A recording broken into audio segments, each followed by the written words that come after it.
So here's a quick overview of a prototype of an automated AI content generation system, which I created back in September, October 2025 for my client, Banco Plata in Mexico.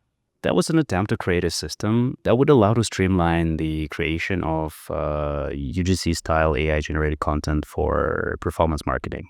Back then, for this type of content, most people were using Google's VO3, because that was the model with the best physics and the only model on the market that was able to generate video together with the audio.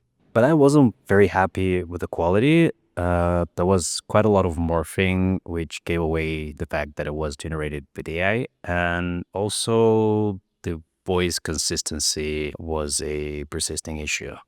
So I was eager to experiment and find a way to achieve better results and provide a high level of control over the outcomes. So the idea was basically to create a system of end-to-end workflows controlled by a Telegram bot with an orchestration workflow and a bunch of sub-workflows, each performing its own function. So here's the structure. There is a Telegram router workflow, which is the most complex of all. It takes care of all communication with the Telegram bot.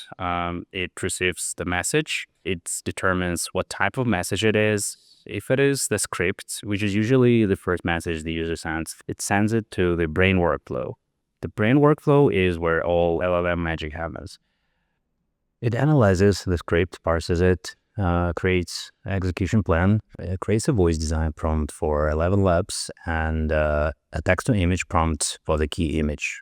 When the voice design workflow gets the instructions from the brain workflow, it calls the 11 labs voice design endpoint, which receives the voice design prompt and generates 3 variations of the voice. That's just how 11 labs voice design module works. The 3 generated voices go through an audition process. 3 audio files are generated with the same text with each voice. The next step is quality control. For that, I created an endpoint on Runpod with a bunch of tiny models which analyze the sound quality, the expressiveness. OpenAI's Whisper model transcribes the audio files and checks the text for correctness. Then the QC results are sent back to NNN, and the winner is chosen and the other 2 files are deleted. And finally, the voice track for our video is generated. Hey everyone, so I just discovered Plata Card and I'm honestly obsessed. You know, I'm a total credit card geek, always hunting for the best deals. Simultaneously, the key image generation workflow generates the key image with the character holding a blank card. Why blank card and not branded? Because back then, if you provided the image of the actual card, the results would be very unstable. The proportions of the card would differ greatly. And even if you provided a reference image with a card held by a human hand for the context, even Nada Banana would still come up with all kinds of weird stuff. So the solution I found for that is to generate the key image with the blank card and then replace the card surface during an additional pass. So going back to the key image generation, this is one of the results of this workflow. I implemented an option to choose between Nana Banana and Seedream. The user could do it by just adding a corresponding tag to the Telegram message. After the key image is generated, it is sent back to the Telegram bot for the user's approval. After the user pressed accept or decline button in the Telegram bot, the callback would be received by the Telegram router workflow. It would then be routed to the part of the workflow which would handle it and route it further depending on whether it is an approval or regeneration request. If the message is approved, it is routed to the card replacement workflow.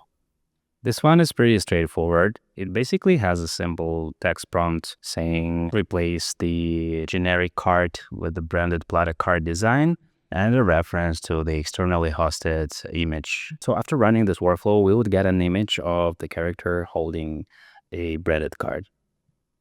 On the next step, NNN would create a bunch of images, like a pack of images made from different angles, in different framings, with and without the card, depending on the lines which the character says. Later, these images will be used as first frames for generating video clips. In the next step, the system would use the images to generate video clips.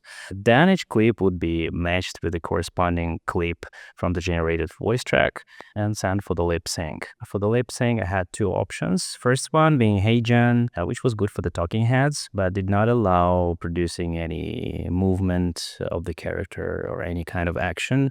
And the second option was Pixverse, which is not very well known, but according to my research, at that time it was one of the best options for the lip sync, supporting API and generating fairly good results. Me encanta comprar ropa, pero todas las tarjetas solo me dan 30 días, cobran intereses altos y encima me quitan dinero con la anualidad. Finally, the lip synced clips would be put together with FFmpeg, and in the end, the captions would be added. One of the major advantages of this system, as I saw it at the time, was that it provided a lot of control from the user. While keeping it streamlined, the user got to approve every step of the process, which also minimized the generation cost. Since the result of every step is approved by the user, only the quality results approved by the user get to the more costly stages like video generation and lip sync. Unfortunately, I didn't get to finish the system due to a bunch of reasons. But that was definitely a very interesting challenge that helped me gain a lot of valuable experience. Of course, now with the models like Cdance 2.0, it's a whole different game. The capabilities are much greater, less workarounds are required, and the automation serving similar purposes can be created much less complex and much more powerful.